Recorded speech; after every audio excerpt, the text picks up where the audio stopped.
Hello, this is KUser77, And I am Norman Steele. and this is our dramatic reading of How to Woo Your Lady How to Woo Your Lady in 9 Easy Steps. I already messed up the title. Chapter 1, The Book Arrives.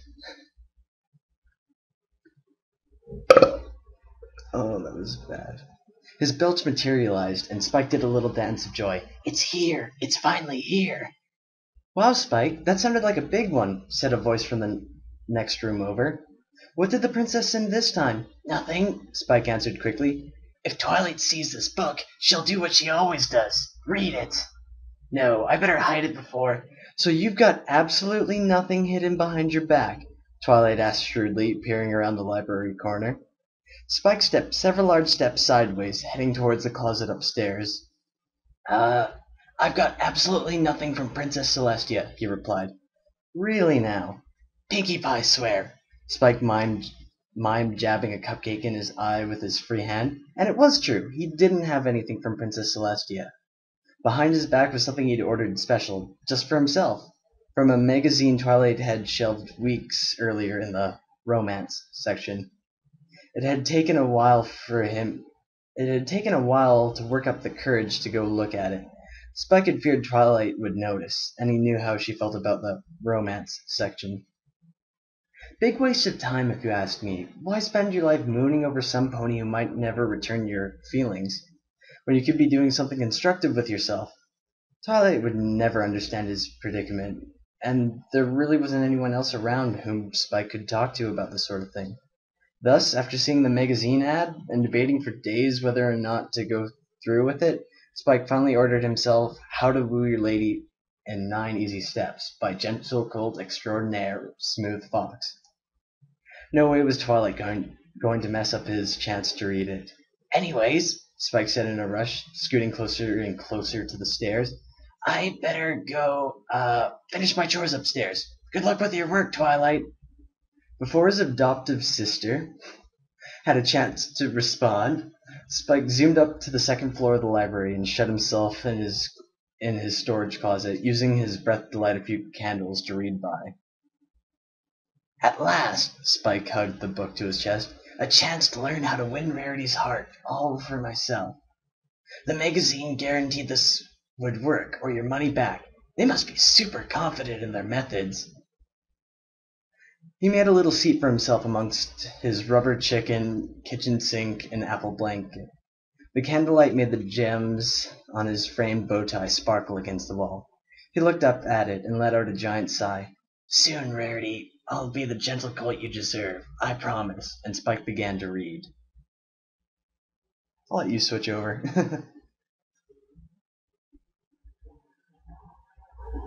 Okie dokie Loki.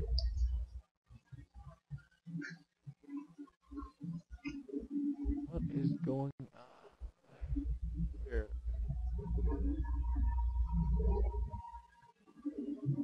Ah,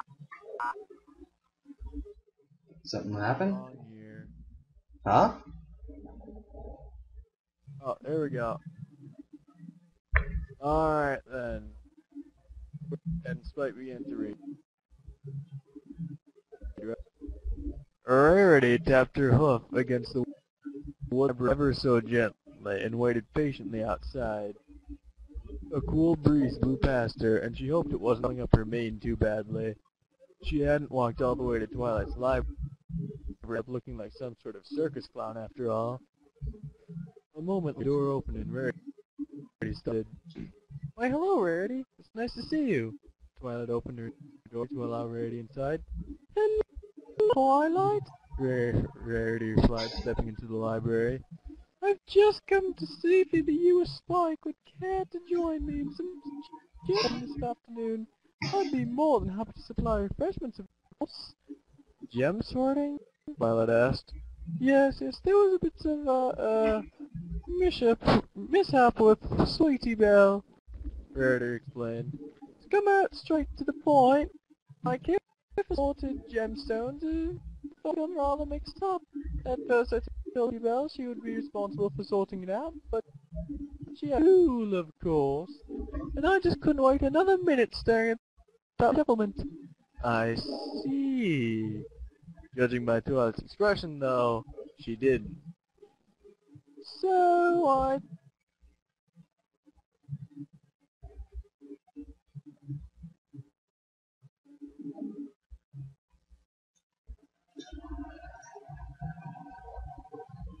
Norman, you still there? Twilight Oh, laughed a bit. I'll ask him. Rarity turned her head back and forth looking at the library. Yes, speaking of, where is Little Spike today? Usually he's so good about greeting guests at the door. Spike? Good at greeting guests? Twilight laughed once more. I guess with you, maybe. With me? She blinked, putting on her best innocent expression. Twilight rolled her eyes. Well, yeah, with you. At that moment, a pink cotton candy pony popped straight out of one of Twilight's large encyclopedias. Forever! And I think you can take over here. alright. You don't want to. No, I do. Even though I can't do Pinkie Pie's voice.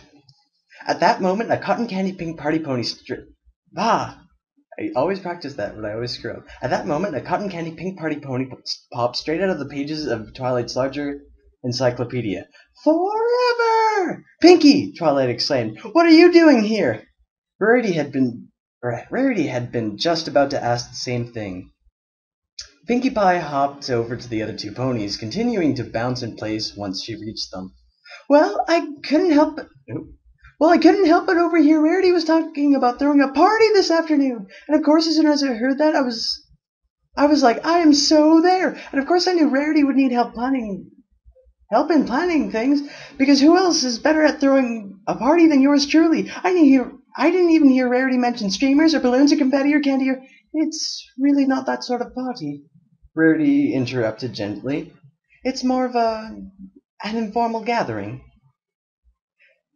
Rarity just needs some help reorganizing her gemstones. Twilight cut in. I'm a little bit busy myself. So wait, Rarity's having a party and now you're too busy to go? Pinkie Pie sat back and crossed her front hooves. Talk about being unsupportive. Were we talking about being unsupportive? Twilight asked Rarity, who shrugged. She's just being Pinkie, darling. Rarity said, Don't mind her. I completely understand that you're busy. Thanks, Rarity. Twilight smiled at her friend. So, Rarity glanced around the library once more. They'd gotten so off topic, Rarity wondered how to get back to the original question. Where was Spike, after all? Pinkie and Twilight blinked at her, waiting for her to continue. Alas, she could not... Whoops. Alas, she could not see... Why am I screwing that up so much? Alas, she could see no way to bring the question back up and make it sound natural. So, if either of you would like to stop by, feel free. Any time this afternoon would be just fine, Rarity said, deciding to skip over the Spike thing entirely. It wasn't like Spike needed to help her out every time that she had an extra chore to do, right? Okie dokie Loki, Pinkie said, or began to bounce some more. I'll be there. Thank you so much, Pinkie, Rarity said. Now, if you'll excuse me. Have a great afternoon, Rarity, Twilight said. Rarity turned, giving one last polite smile before exiting the library. The moment she was outside, Rarity's shoulders drooped. That hadn't gone at all like she had hoped. Another line break. I'll let you take over. Okie dokie Loki. Spike's ear was pressed to the wooden door of his closet, listening intently. Rarity's voice, though muffled, had been unmistakable, but now it sounded like only Pinkie and Twilight were left talking. Spike slumped to the floor. He'd been so engrossed in his book he'd missed the original knock at the door, and had then spent the next several minutes obsessively trying to come up with the light right. Well, with the right line to say as he wandered down the steps to get ready. But before he could do something, the snowy white unicorn was already gone. Figure she wouldn't wait to come see me, Spike sighed. Looks like I've got a lot of work to do. He picked his book back up and continued to read, and determined to figure the romance stuff out. Thanks to years of living with Twilight, Spike had learned to speed read at an early age. He was already over halfway through with the book. Each chapter covered one of the 9 steps necessary for winning the love of your life. Spike's confidence had already jumped greatly after reading the next few chapters. The first 4 steps were going to be a cinch, seeing as he already basically did most of them. Sure, he'd have to refine them, but Spike felt he could handle it. But things definitely went downhill from there. Step 5 seemed like torture. And step 6 sounded amazing. He was sure he'd somehow mess it up and make it end up as even worse torture than step 5. Spike was almost too nervous to turn the page and find out about step 7. That's when the knock on his closet interrupted him. "Spike, you in there?" Twilight called from the other side. Yeah." Spike quickly hid his book under his blanket and blew out the candles. He opened the door to find not only Twilight, but Pinkie Pie as well. "Hello, Spike," Pinkie Pie said cheerfully. "What you reading?" Spike took a step backwards. Reading? How did she know? He glanced back, making sure his book definitely was hidden. "Well, sure, silly," Pinkie continued. "Is there any other reason you'd lock yourself in a closet with a rubber kitchen?" "Well, sure, silly," Pinkie continued. "Is there any other reason you'd lock yourself in a closet with a rubber chicken and a kitchen sink?" Like, blinked. Pinkie? This is a store closet. That's just his stuff. "Oh, you don't like to sit in things to read?" Pinkie What? Pinkie retorted gleefully. "Now come on, Spike. What were you— Oh!" She bounded straight past the dragon. Pinkie sensed right front tooth means something rectangular is under a blanket. "No, wait!" Spike lunged for the apple blanket, but Pinkie Pie got there first. The pink pony tugged the blanket aside and revealed the book below. "Woo!" Pinkie bent over to read the title. "How to Woo Your Lady." Spike darted forward and snatched the book before she could finish. Twilight's eyebrows shot up. "Spike, are you actually using books to help you with Rary?" Dramatic cliffhanger. Cruiser, you can take over. Alright. Spike's cheeks flushed and he hid the book behind his back for the second time that day. "No, maybe. Oh, Spike." Twilight pulled him over and gave him a hug. "I'm so proud." "Me too," Pinkie squeaked. "Wait, why are we proud?" Spike winced as Twilight rubbed the top of his head with one hoof. "I just never thought I'd see the day where Spike would turn to books to help him solve his problems," Twilight explained. "My little boy is growing up." "I'm not your little boy!" Spike struggled his way out of the pony's grip, now holding his book tight against his chest. "And I'm not going to grow up anymore, either. You know what happened last time."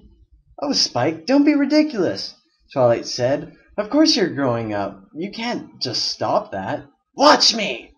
Spike stamped one foot. "I'll never turn into a monster again. Chapter 1 here says that being rude and greedy is against the code of the Gentle Code." Twilight raft. Twilight laughed. You can be such a silly dragon at times, Spike. Growing up doesn't always mean you grow bigger in size. It means you grow in experience, in personality, in wisdom." "Right," Pinkie chimed in. "Like when I discovered that not only do I like cupcakes, but I also like candied apples. That was just last week, and you don't see me getting any taller or growing giant claws, do you?" Good point, Pinky. Twilight continued, giving the pink pony an awkward half smile.